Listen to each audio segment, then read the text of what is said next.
Hello everybody, this is Fernando for the latest Ghosts and Spirits Special Edition video. Well, this time it has to do with a revisit to the Zak Bagans Haunted Museum here in Las Vegas. I was visiting Las Vegas just the other day and I thought to myself, what a perfect way 1 year later to come back to the museum and then revisit it. Round two, in other words, when it comes to seeing this museum again. It'd be a great way to see what my thoughts are now compared to last time, see if there's anything new, see if there's anything positive, see if there's anything still negative, everything there. And I did it because around a year ago, when I posted my review, it has nearly 4,000 views, so it definitely seems like some of you are interested in that. So this video is just a quick follow-up for it, and then that way I'll be able to showcase my new thoughts on this. And there have been improvements, absolutely. I was quite surprised and happy to see that it looks like Zak and company are definitely hearing your thoughts. They're seeing your reviews, whatever people post online, whether it's on Yelp, whether it's on TripAdvisor, other websites out there. They are looking at them and they are making changes. So very good stuff. So I'll divide it up again, both on the pros and then the cons, and then I'll give some of my final thoughts on there too, some of the other interesting stuff that happened. So let's go ahead and let's talk about round two, in this case my review once again of a revisit of the Zak Bagans Haunted Museum. So yes, this time I was there by myself. I didn't have anybody else with me this go around. I could focus then and then try to see what stood out the most. First off, when I went to visit the place again, I immediately saw some changes. There was some more decor that was hanging out on the front end.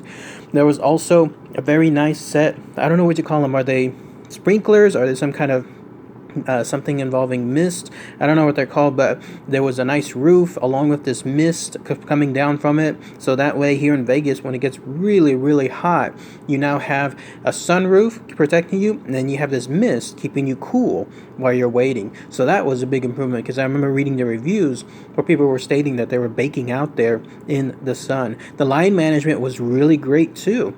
It was much more crowded this go around. When I went there was already a group of 10 people waiting, a little bit more others waiting on the side too. And then when I stood in line and eventually it became to my turn, there was yet another group of 10 that were also there, and I think a little more after that too. Nothing like it was last time. Last time we just literally walked up and then were able to go right in at the time. So I was surprised at the good time management considering the large amount of people that were there. At most I waited probably about 15-20 minutes until it came down to going inside. So kudos on them for being able to maximize the efficiency of the time ratio. And then once we were in, that was it. Once again, nothing involving video, nothing involving photographs, not even audio. I did bring a ghost meter to try to see if I could at least use that around the place, but I was told no. So just FYI on that, if you come in, you're pretty much on your own when it comes to no electronics. You can clearly still keep your phone, just make sure that you're not whipping it out and using it everywhere. And by the way, if you're going to try to be sneaky about it, just be advised there are cameras everywhere. I have read about circumstances now where people are stating that they've seen these like somebody's watching these cameras and they've seen tourists try to sneak up on some things involving video photography, and they get called out on it. And when that happens, then they get escorted out immediately. So no refunds on that regard. So don't try it, in other words, everyone. And then with regards to coming in, once you're inside, you're part of a group. In this case, another thing that surprised me, it was a smaller group of 10. That was another thing that stood out in some of the past reviews. People were stating that sometimes the groups were in the 15-20 people range, and that is a lot. That is true. I luckily was not part of that last time. My group was about maybe 5-6 people, but 15 and 20 is a lot. So it looks like they heard again everyone's reviews, and so now they've condensed it down to 10. And so if you go in, even if you see a long line, don't worry, your group is going to be maybe just about 10 at most, and they have enough guides there to ensure that everyone still gets a positive experience. But speaking of which, let's go ahead and let's talk about the positive notes of the location. So for starters, yes, a big thing is lots of new things, lots of new artifacts, lots of new collections. Zak definitely takes the money that comes into the museum, and he seems to put it right back into it. He'll keep adding more and more collection. So some of the stuff that stood out was there were some more haunted dolls there, including at the beginning. One of the dolls had real human hair on it, and it was told that there was a spirit of a young girl that's associated within that doll. She even made an appearance within the last Halloween special as well, and she's there front and center. There was another doll that was also displayed, this one involving a murder. It was called the murder doll because this young girl that owned that doll, unfortunately, she saw one of her parents die. They were killed by their other spouse right in front of her eyes, and then when that spouse went to go hug the daughter, the blood basically stayed on the doll itself. So more collections on that end. There was also more murder stuff collections involving serial killers, possessions that they had, possessions from some of the victims as well. One that stood out, he wasn't a serial killer himself, but of course he was still very evil, and he commanded people to kill. Charles Manson, in this case, TMZ and other websites heavily covered Zak's purchase of his belongings, his ashes, his teeth, some of the other stuff related to him. It's there at the museum. I got to see it there front and center, so that definitely stood out. And there was a new room involving, in this case, the bed, and then some of the unfortunate stuff from the victims. Serial killer, I can't remember his name, but he had photographs. He did horrible things to the people, and he would collect them in photographs, but they were there on display too. So lots of good collections, in other words, for the museum itself, and lots of new things. Makes going, in this case, a second time perfect. You're not going to be bored seeing all the same things. I also like that they got rid of a lot of the cheesy stuff.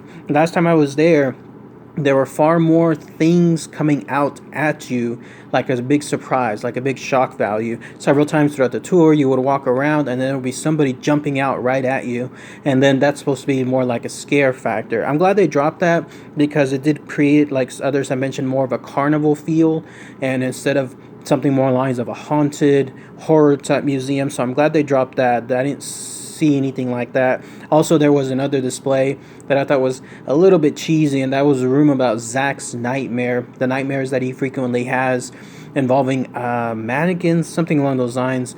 And of course, they're all covered in blood with scissors and knives and so forth. And I thought it just tried too hard in that case. And I'm thinking others thought the same. And so it might have been poorly reviewed. And so it looks like that's not there anymore. So I'm glad of it. They got rid of this more cheesier stuff, in other words, and they replaced it with some of the better things. Another thing that stood out, new edition, was a severed head, I believe, of someone that was believed to be a zombie or somebody involving a vampire. I can't remember. The stuff goes by real quick in this 30-minute long tour. That's another positive thing too. It looks like it's been increased to an hour and a half now. So that's definitely good stuff for your money. And so this severed head has its own single spot that you could walk by one by one, and it was very creepy to see it and wonder, I can't remember if this was again a zombie or a real life vampire, but it's right there staring back at you.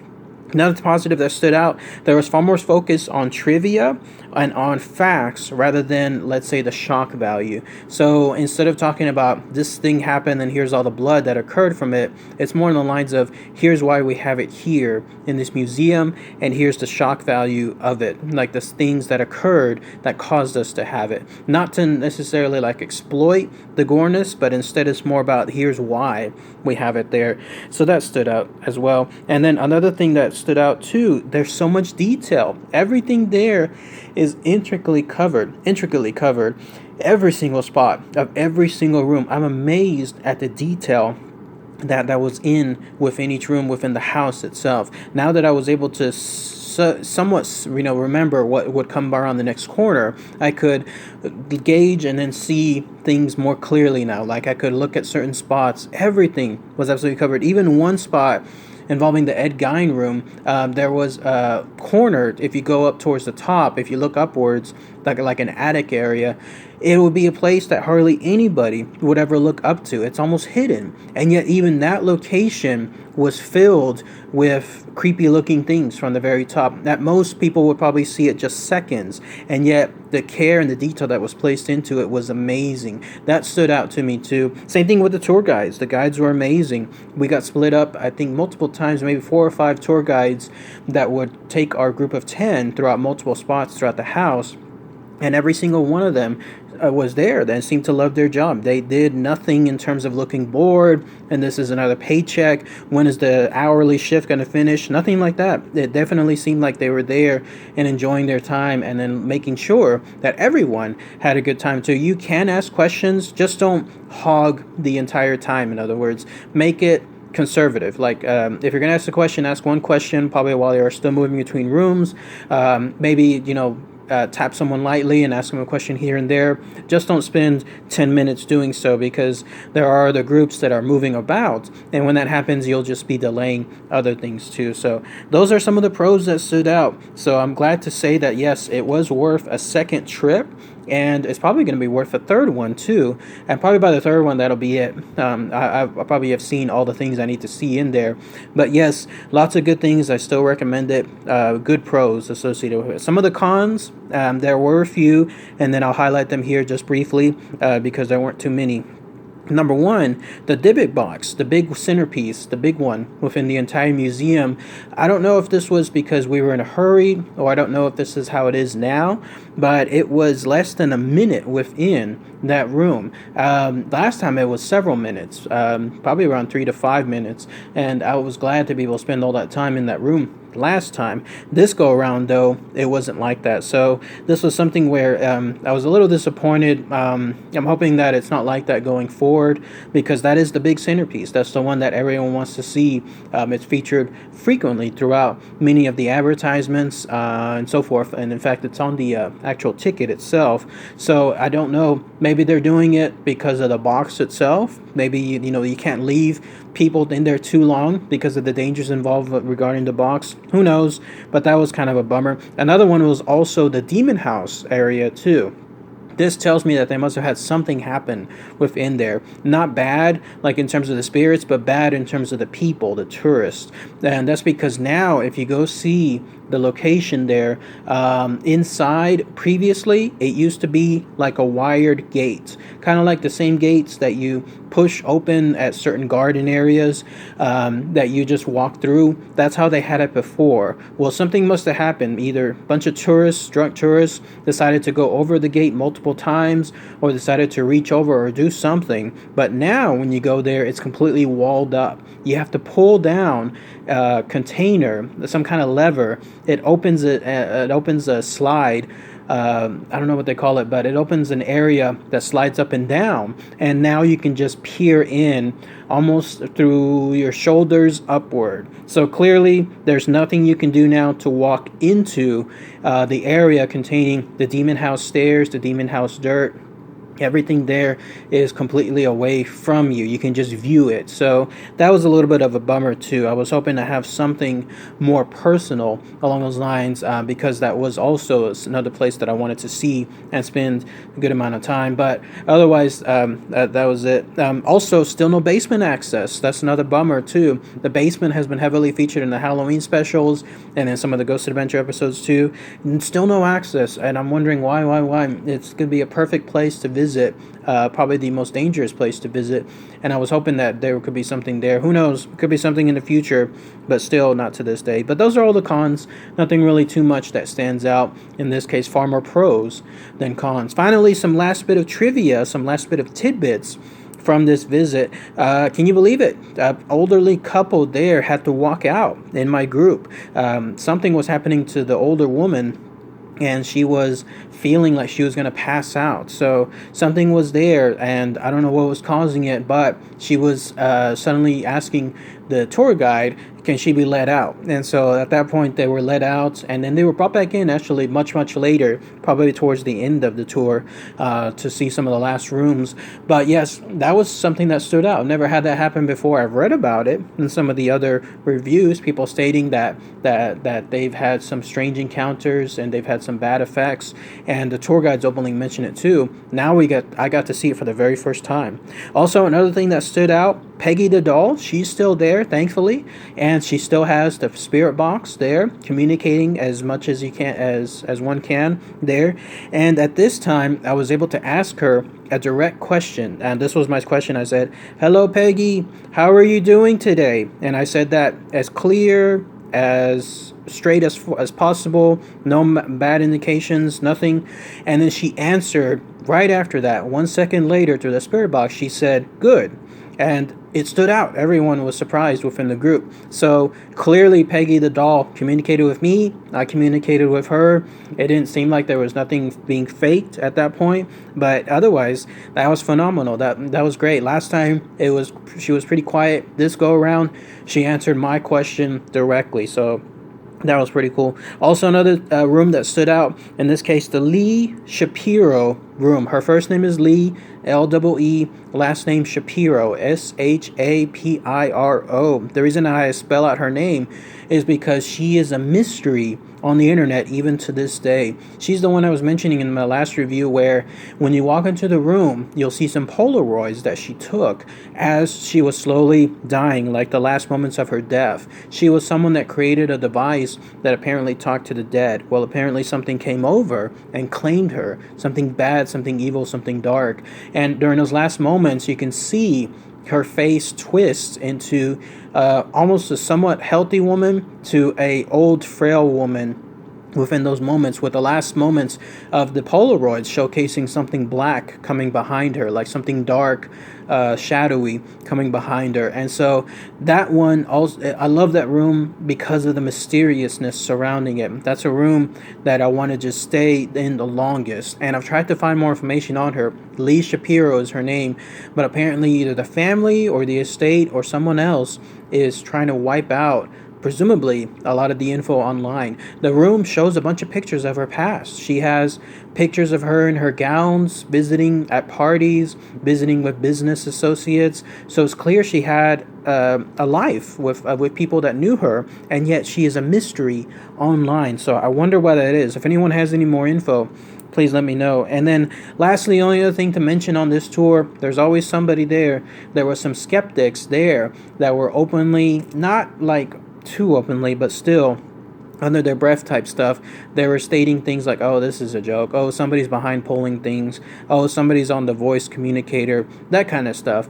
If you're going to go on a trip like this, if you're going to go in a museum like this, and you're just going to be a huge skeptic, just take my advice and don't go, because you'll just kind of ruin it for others around as well.